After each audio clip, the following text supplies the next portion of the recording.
Hi, I'm Laura and welcome to Cultured Health, the channel where I discuss public health issues that I find interesting. And this week I have been my own public health issue based off of my last video. You will understand why. And I just wanted to address some misconceptions and questions people have been asking me. And so yeah, let's get into it. For the questions, I've been asked if I get food and groceries and other stuff. Yes, my university brings me breakfast, lunch, and supper. They're all Chinese food, nothing luxurious or anything like that. And I've been told that I can ask them for any groceries I need. Fortunately or unfortunately, I do not have any urgent needs right now, and so I haven't asked for anything apart from just taking the food they gave me and yeah, surviving on that. And I've also been asked if I am okay. Yes, I am okay. I have been okay.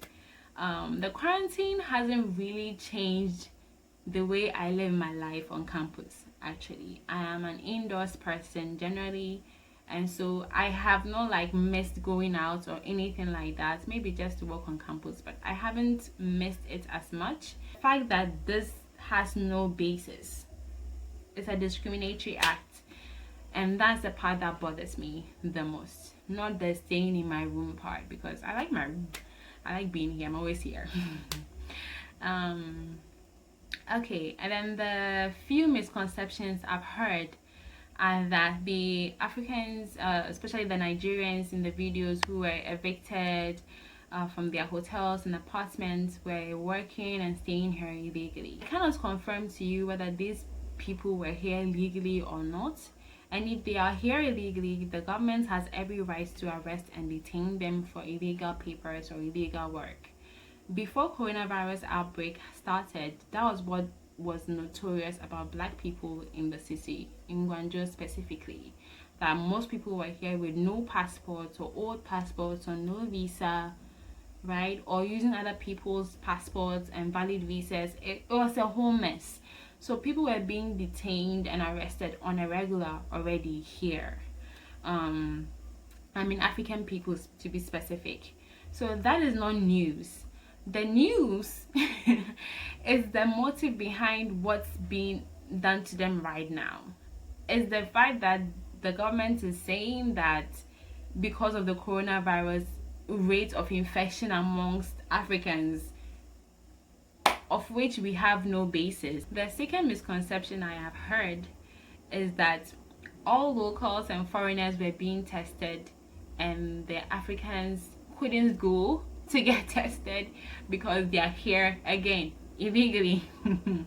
I'm laughing because that is such a beautiful situation, in my opinion, to have a center where the government orders all foreigners to come and gather in numbers and get tested when we could possibly be infecting ourselves whilst there. Or the government individually calls you to come to the COVID-19 center to get tested. That is even a more humane approach to such an idea. But none of that happened. None of that has happened. That isn't true. All these other measures put in place to control public interactions and all that stuff, that's what the government is doing. The government isn't going around door to door, everybody open your mouth or raise your nose, let's test you for COVID-19 in the homes. That's not what's happening. That's never happened. As of today, Saturday, April 11th, 2020. And this is more of a question that I got, was I the only one who was tested? Yes, I and my other junior who is from Namibia got tested and quarantined in our rooms, and we are both negative.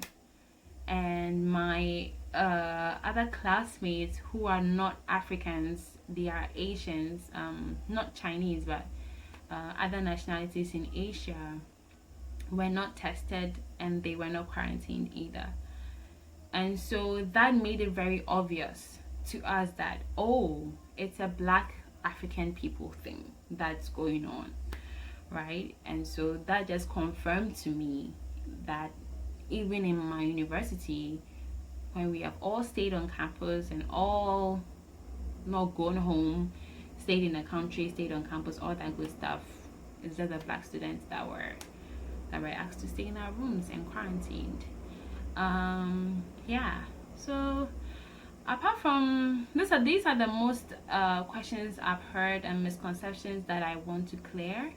Anything else, I would say consume wisely, don't be naive, please. And that social media awareness or the general international awareness of what's going on here is not just an overreaction, because after all, I'm in my university hostel, I'm being given food, being taken care of, and all that good stuff. So I am in a safe place. It's not that bad. But this is a discriminatory act if you think about it, if you really analyze it. And today it is this, right?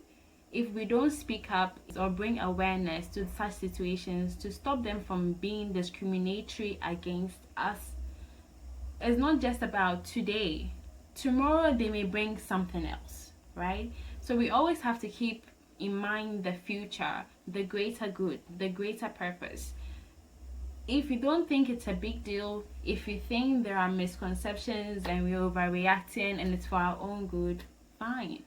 But you must understand that for those of us who feel like it's an injustice, we have a right to speak up, we have a right to try and get help, and we have a right to make sure that we feel safe. We are not asking to be Chinese, we are not asking for equal treatment, because there's the concept of rights in this country is very dicey.